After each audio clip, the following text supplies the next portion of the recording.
Artificial intelligence कैसे सरकारों को ज़मीन पर चल रही ज़मीनी हकीकत के बारे में समय रहते सचेत कर रहा है।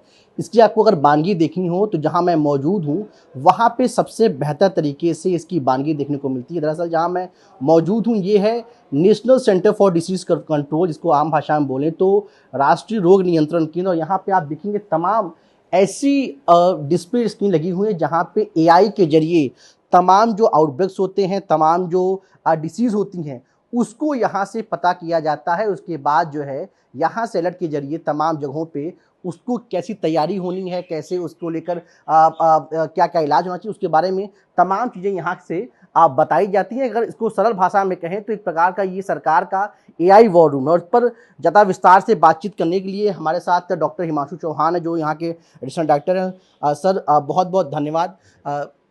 सर ज़रा ये समझाएँ कि ये जो एआई वॉर रूम है, कैसे सर ये काम करता है और किन-किन चीज़ों में सर ये लाभकारी होता है? किन-किन चीज़ों को ये डिटेक्ट करता है और कैसे सर ये स्टेट से लेके या डिस्ट्रिक्ट तक का जो है सर ये रिपोर्ट करता है या उनको अलर्ट भेजता है सर? बहुत ही अच्छा प्रश्न है। और एआई टूल के ज़रिए अभी जो हम एआई की कैपेबिलिटीज़ यूज़ कर रहे हैं, हम चाहते हैं कि कोई भी इवेंट ये नहीं देखता है टाइम कि सुबह है, दोपहर है, शाम है। कभी भी कोई आउटब्रेक के जभी भी सही कंडीशंस होती है, वो आउटब्रेक में तब्दील हो सकता है। तो वो अर्ली वार्निंग साइंस जब इमर्ज हो रहे होते हैं और उनको कहीं पे लोकल मीडिया में पब्लिश किया गया होता है इलेक्ट्रॉनिक फॉर्म में, सो ये एआई टूल 24/7 एक तरह से काम करके इन इवेंट्स को डिटेक्ट करता रहता है।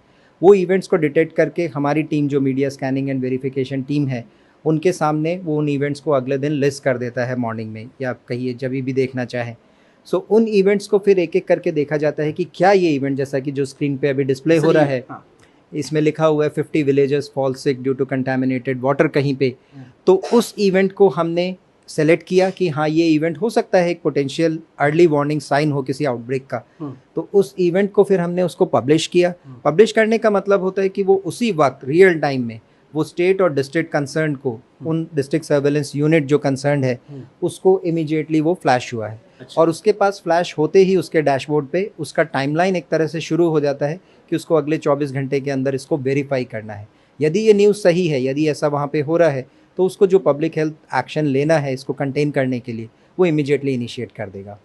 तो सर ये जो आपका एआई बेस्ड पूरा मॉडल है जिसको आप लोग लगातार रिपोर्ट करते हैं, तो सर ये डेली बेसिस, वीकली बेसिस पे डेली काम करता है? और सर ये कैसे, मतलब कैसे आप लोग ये डिटेक्ट करते हैं कि किस पे एक्शन लेना है, किस पे शॉर्टलिस्ट करना है, किस पे क्या इन्फॉर्मेशन देनी है सर? हमारा प्रयत्न ये रहता है कि कोई भी आउटब्रेक का जो पनप रहा हो वो छूटे ना। तो यदि हमें इस पे डिपेंड करना है कुछ, तो मीडिया की रिपोर्ट में जो कंटेंट है वो ही बता देगा कहाँ पे है। कुछ जो उसका नेक्स्ट स्टेप होगा हमारे पब्लिश करने के बाद में, जो टीम वेरीफाई करेगी उसको, डिस्ट्रिक्ट सर्वेलेंस यूनिट की जो भी टीम वेरीफाई करेगी, वो उन फैक्ट्स को असरटेन करेगी कि हाँ, सही में ऐसा वहाँ पे हो रहा है। और अगर हो रहा है तो फिर उस पर एक्शन भी उसी वक्त इनिशिएट हो जाएगा। ये सिस्टम कभी रुकता नहीं है, ये 24/7/365 this is a continuous system. Sir जैसे हम यहाँ देख रहे हैं कि जैसे पेंडिंग एक्शन 61, शॉर्ट लिस्टेड 8 है, तो या पब्लिश 4 है, तो ये सर कैसे आप लोग डिसाइड करते हैं? और सर क्या सिर्फ अलार्मिंग टोन वहाँ पे दिया जाता है कंसर्निंग डिस्ट्रिक्ट अथॉरिटी या स्टेट अथॉरिटी को, या सर इसके जरिए यहाँ से आप लोग ये भी बताते हैं कि क्या कदम उठाने हैं, क्या तैयारी करनी है सर? जब कोई इवेंट इस तरह का होता है जो कि लोकल लेवल पे मैनेज हो सकता है डिस्ट्रिक्ट सर्वेलेंस यूनिट के द्वारा ही, मान लीजिए सिर्फ वहाँ पे ओआरएस के पैकेट्स बांटने हैं, सिर्फ कुछ लोगों का उपचार करना है, नंबर बहुत कम है और लोकली एक पीएचसी लेवल पे ही कंटेन हो सकता है, तो ज़्यादातर एक्शन वहीं पे लोकल लेवल पे ले लिया जाता है। लेकिन कुछ बड़े इवेंट्स ऐसे हो सकते हैं जहाँ पे राज्य स्तर पे इंटरवेंशन या इवन नेशनल लेवल से आपको टीम्स की ज़रूरत पड़ती है। ऐसे इवेंट्स में जहाँ पे नेशनल लेवल की टीम, सेंट्रल टीम्स जिनको बोलते हैं, या national joint outbreak response team, जो कि अलग अलग विभागों की एक टीम बनी हुई है, तो उन टीम्स का जहाँ पे इंटरवेंशन की ज़रूरत होती है, वो भी यहीं पे national centre for disease control में निर्णय लिया जाता है कि ऐसी टीम्स डिप्लॉय करनी है। और फिर उनको राउंड द क्लॉक का जब तक टीम वहाँ पे रहती हैं, उनको हम यहाँ पीएचईओसी के ज़रिए सपोर्ट करते हैं। तो सर ये जो पूरा ये एआई वॉर रूम है, यहाँ पे सर कोई भी इन्फ्लुएंजा हो, कोई भी डिसीज आउटब्रेक हो, सबके बारे में सर यहाँ से लगातार 24/7 मॉनिटरिंग की जाती है और हर एक चीज़ के बारे में वहाँ पे ऐलान किया जाता है। वो सारी डिजीज़ेज़ जिनके आउटब्रेक्स हो सकते हैं, जो एपिडेमिक की तरह उभर सकती हैं, उन सभी कंडीशंस पे यहाँ पे नज़र रखी जाती है। सर ये जो एक क्यूआर कोड है जिसके बारे में सर काफ़ी चर्चा भी होती है, लेकिन इसको लेकर बहुत लोगों के बारे में जानकारी नहीं। सर ये क्यूआर कोड क्या है और सर ये कैसे आम लोगों के लिए लाभकारी है और आप लोगों को अब तक इसका कैसा रिस्पॉन्स मिला, ऐसा समझाएं थोड़ा सा। सो ये क्यूआर कोड एक अटेम्प्ट है कि कम्युनिटी भी इसमें पार्टनर बन सकती हैं डिजीज़ डिटेक्शन वाले प्रोसेस में, क्योंकि कम्युनिटी में सबसे पहले वो साइंस एंड सिग्नल्स देखने को मिलते हैं। लोग सबसे पहले खुद उस समस्या को झेलते हैं और फिर वो जाके आगे हॉस्पिटल में जाते हैं या फिर वो मीडिया में कैप्चर होते हैं। तो अगर कम्युनिटी उसी स्टेज पे जहाँ पे वो ये प्रॉब्लम्स देख रहे हो अपने आसपास, उसको रिपोर्ट कर दे, उसके लिए एक माध्यम दिया गया है। क्योंकि आजकल मोबाइल फ़ोन सभी के पास में होता है और मोबाइल फ़ोन से कोई भी चीज़ कर पाना आसान होता है, तो इसको एक क्यूआर कोड का भी फॉर्म दिया गया है। वो क्यूआर कोड कैमरा से स्कैन करके एक छोटे से प्लेटफॉर्म पे ले जाता है, जहाँ पे आपको अपनी पर्सनल डिटेल्स डाल के और जो भी अनयूजुअल हो रहा है कम्युनिटी में आउटब्रेक से रिलेटेड, उसको तुरंत रिपोर्ट किया जा सकता है। ये रिपोर्ट करते ही इमीडिएटली डिस्ट्रिक्ट और स्टेट अथॉरिटीज़ को जाता है, जिनको इसको वेरीफाई करके और एक्शन लेना होता है। सर एक चीज़ मैं ये जानना चाहता ये जो पूरा एआई वॉर रूम है, तो जो राउंड द क्लॉक काम करता है, सर जो डिफरेंट स्क्रीन है, ये चाहे ये 2 स्क्रीन हो या फिर ये स्क्रीन हो, इस पे सर किस प्रकार से आप लोग क्या मॉनिटरिंग करते हैं? जो अलग अलग स्क्रीन है सर, ये किस लिए सर है? सो ये डिपेंड करता है किस टाइम पे अगर कोई आउटब्रेक चल रहा है। ये PHEOC का सेटअप है, जिसको हम public health emergency operation centre कहते हैं। वॉर रूम कॉमन लैंग्वेज में इसको कहा जाता है। तो नॉर्मली इसका काम है सिर्फ नज़र रखना। जब कोई चीज़ जब इसे एक्टिवेट करते हैं हम, तब ये 24/7 भी एक्टिवेटेड रहता है। और तब मान लीजिए कोई ऐसा आउटब्रेक है जो कि अलग अलग राज्यों में या फिर कई सारे ज़िलों में एक साथ हो रहा है, तो इन अलग अलग स्क्रीन्स के माध्यम से हम उन अलग अलग ज़िलों से एक साथ जुड़ सकते हैं।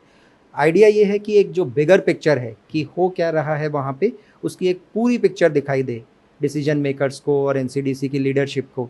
उसके लिए ये इतना वीडियो वॉल का कॉन्सेप्ट यहाँ पे लगाया हुआ है। सर तो क्या ये जो आपका एआई है जिसके ज़रिए आप लोग स्टेट्स में अलर्ट भेजते हैं, क्या इसके अलावा सर ये प्रेडिक्शन भी कई बार बता देता है कि कोई भी अगर आउटब्रेक होने वाला है उसको लेकर भी सर ये हेल्पफुल होता है? सो पुराने ट्रेंड्स के बेसिस पे काफ़ी बार हमें पहले से पता होता है कि जैसे इन्फ्लुएंज़ा का है, इन्फ्लुएंज़ा का हमें पता है सीजनैलिटी होती है, किस राज्य में वो कौन से मंथ्स में इन्फ्लुएंज़ा पीक करेगा। तो हम उस ट्रेंड को देखते हुए, पास्ट ट्रेंड को देखते हुए एक तो बता सकते हैं। दूसरा, हम मॉडलिंग इंस्टीट्यूट्स और मॉडलिंग ग्रुप्स जो है उनके साथ में हम कोलैबोरेशन में काम कर रहे हैं और डिजीज़ स्पेसिफिक मॉडल्स बनाने के प्रयत्न में हैं कि जिससे कि पहले से अगर वो सही कंडीशंस वहाँ पे एग्जिस्ट करती है आउटब्रेक के लिए, तो हम पहले से प्रेडिक्ट कर सके जिससे पहले वो आउटब्रेक शुरू हो। तो सर लगभग कितने दिन पहले तक ये कुछ पता चल जाता है आप लोग? अभी इसमें ये इनिशियल अटेम्प्ट्स है। अभी हमें सक्सेसफुल मॉडल्स, पायलट मॉडल्स इसमें एग्जिस्ट करते हैं, लेकिन वाइड स्प्रेड मॉडल्स जो कि एक्चुअली डिप्लॉय किए जा सके कम्युनिटी में, वो अभी उन पे काम चल रहा है।